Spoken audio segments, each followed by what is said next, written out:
Dobrý den, dobré dopoledne přeju. Muži, ženy a jak jsem slyšela i děti. A jsem moc ráda, že jsme v takovém bohatém obsazení a hlavně, že tady vidím tolik mužů. Byla jsem u zrodu myšlenky Equal Pay Day. Známe se vlastně s Lenkou v podstatě od začátku.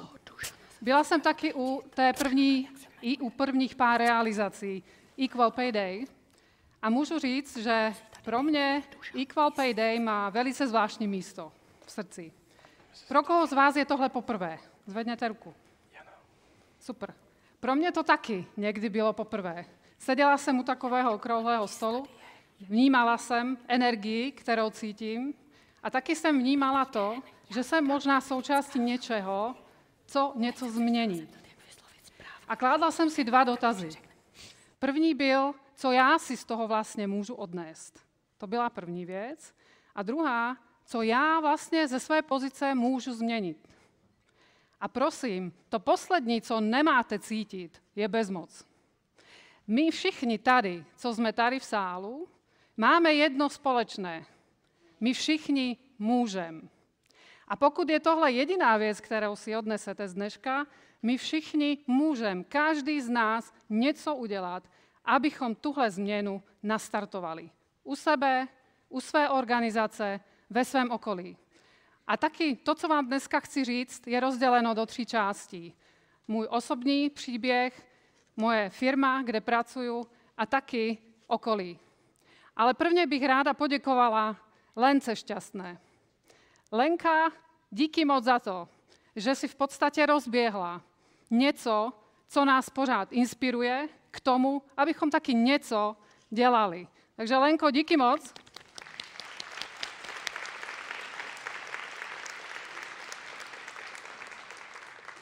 Pro Lenku je totiž tenhle rok velice zvláštní. Nebudu zacházet do osobních věcí, ale je to první rok, kdy se zúčastňuje už jako minulá ředitelka. A z toho důvodu pro mě je to taky speciální, že tady můžu stát. Co jsem si já osobně odnesla vlastně z téhle konference před 15 lety? Poprvé jsem pochopila, že je to na mě. Já si určuju tu cestu a já si zvolím, co chci změnit. Po druhé, skutečně chci podporovat talenty žen kolem sebe. Začala jsem s workshopmi, které se jmenovaly Empowering Female Energy, Empowering Female Network. Začala jsem propojovat ženy v biznise, protože si myslím, že propojování vytváří síť a síť nám pomáhá zvyšovat si naše sebevědomí.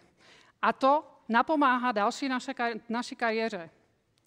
A po třetí jsem se rozhodla, že taky budu součástí mentoringu. Jednak já sama si najdu sponzora, toho mentora, který mi pomůže číst v tom jazyce té organizace, ve které pracuji, protože my ženy máme jednu věc, a to, že pokud vidíme seznam požadavků, máme pocit, že je musíme odtyknout všechny. Všechny části seznamu. Máte to taky tak? A to je přesně to, co úplně ne vždycky funguje a ne vždycky je to v podstatě to důležité. Pamatuji si jako dnes, když jsem se jednou ucházela o jednu práci, byla to náhoda, pracovala jsem v Amsterdamu a viděla jsem job advert, který byl úplně jako kdyby na mě seděl. A říkám si, super, tak budu se ucházet, je to něco, co jsem chtěla dělat a 100% mě vyberou, protože I tick all the boxes. And guess what? Stalo se to, že se mi nikdo neozval. Měsíc, 2 a v podstatě až po letech jsem dostala vysvětlení, že sice jsem tykla všechny boxes, ale nebyl pro mě vlastně růstový potenciál. A to je přesně to, co bych chtěla, abyste si odnesli. Taky jsem se ve své kariéře snažila být 100%. 100% mít informace, znát všechnu svou práci. Vybírala jsem si různé odbočky a zastávky, které mě pořád učily víc a víc. Pomáhali mi získat nové vědomosti, pomáhali mi získávat i sebevědomí. A pořád jsem neměla dost k tomu, aby jsem se rozhodla, že teď je ten čas být manažerem. Protože jsem potřebovala takovou nějakou validaci. A měla jsem veliké štěstí, protože jsem měla kolem sebe lidi, kolegy i lídři, manažeři, kteří mě jednou řekli, Evo, ale už je čas. Ty jsi se stala přirozeným lídrem už před 15 lety A teď je čas, aby ses taky stala manažerem. Protože to můžeš kombinovat krásně. Lídr není to stejné, co manažer. Ale to neznamená, že nemůžeme být lídrem předtím, než se staneme manažerem. A možná pro mě to bylo i takové probuzení, že aha, halo, tady jsem a jsem možná už ready. Takže to je taková první věc. Čekáme na validaci. Když na ní čekáte, nečekejte dlouho. Může vás to stát i 10 let kariéry. Proč to říkám? Zažila jsem si to na sobě, zažila jsem si to v okolí s několika ženama, které byly extrémně talentované, ale čekali na validaci. Co můžeme udělat, abychom nečekali? Můžeme si o ní říct. A to mě taky naučil Equal Pay Day a dneska jsme to taky slyšeli už několikrát. Řekněme si o to. Existuje mnoho tools, které můžeme na to použít. 360-stupňový feedback. Nebo se prostě můžeme zeptat kolegů, nebo taky svých manažerů. Pokud jsme na správném místě a v bezpečném prostoru. Takže to je taková první část. Druhá část, se kterou jsem se bořila ve své profesní kariéře, bylo právě to, jestli jsem připravena, nebo vůbec plánuju, nebo nějakým způsobem chci být jiná, odlišná, be out of the box. Taky tady na Equal Pay Day, co mě inspirovalo neskutečně, byly ženy a muži, kteří stáli tady na pódiu. Vyprávěli svůj životní příběh, své kariérní cesty a zjistila jsem, že každá z nich je jiná. Každý příběh je jiný a je úplně v pořádku být out of the box. Takže akceptace toho, jestli jsem nebo nejsem out of the box, pro mě taky znamenala určité zdržení v kariéře. Vzhledem k tomu, že jsem získala taky validaci toho, že je to v pořádku, díky tomu, co jsem v životě dosáhla, tak se s tím cítím komfortně. Ale nezůstávejte v tom dlouho. Když si nejste jistí, najděte si mentora, najděte si člověka, najděte si komunitu, a dnes jsme o tom slyšeli právě v první přednášce, která vás nějakým způsobem podpoří. To byl takový můj druhý takeaway. A co reálně, jakým způsobem jsem já vnímala svou kariéru, bylo, že jsem se vždycky dívala na to, co vlastně chci dělat. Jak se chci v tom cítit a jakým způsobem chci vlastně přinést hodnotu do své práce. Většinu kariéry jsem se pohybovala tímhle směrem. Ale moje v podstatě cesta do vedení vůbec nebyla přímočará. Už jste slyšeli, že jsem zažila různé odbočky, protože chci poznávat nové věci. Chci neustále růst. Chci změnu. Já miluju změnu. Cítím se v ní bezpečně. Protože pro mě je to prostor v podstatě bořit mýty. A to mě hrozně baví. Ale pak je hrozně těžké se zacílit. A taky jsem měla znovu štěstí, že jsem měla kolem sebe lidi, kteří mi řekli, že to je v pořádku. Že není důležité se vždycky zacílit. Někdy je důležité prostě expandovat ten svůj horizont. Hrozně se mi líbil jeden headhunter, který mi před pár lety volal.